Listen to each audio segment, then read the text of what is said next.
mais je pense qu'il y a certains éléments qui peuvent être apportés par l'enseignant.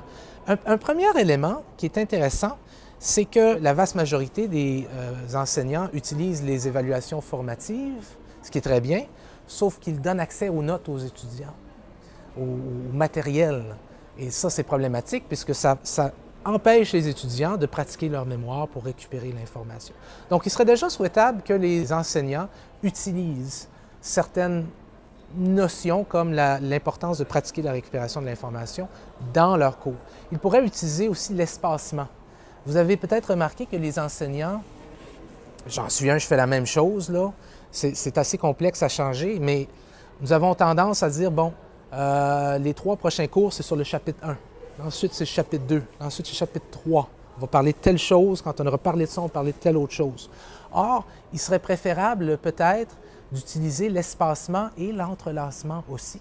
Dans le sens où, par exemple, un professeur dit ben, aujourd'hui, on va diviser le cours en 2 parties. En première partie, on va parler un petit peu de tel chapitre.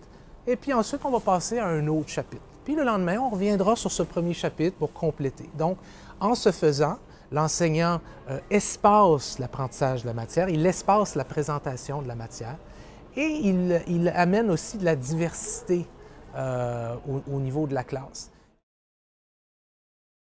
Ne présupposez pas que les étudiants savent ce qu'ils font lorsqu'ils étudient. Les étudiants ont des stratégies qui ne sont vraiment pas efficaces et ils croient à tort que ces stratégies-là sont efficaces. Moi, j'utilise beaucoup des graphiques, je synthétise des résultats d'études que je montre aux étudiants et je montre les différences dans les scores d'examen entre des étudiants qui ont fait telle stratégie. Et ça a un impact sur comment les étudiants vont par la suite venir, quelle stratégie ils vont employer par la suite.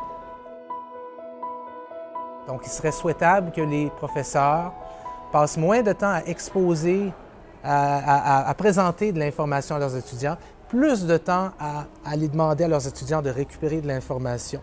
Le fait de récupérer l'information modifie l'apprentissage. Le fait de récupérer l'information fait en sorte que nous serons plus capables, que ça augmente la probabilité que nous serons capables de le récupérer dans le futur.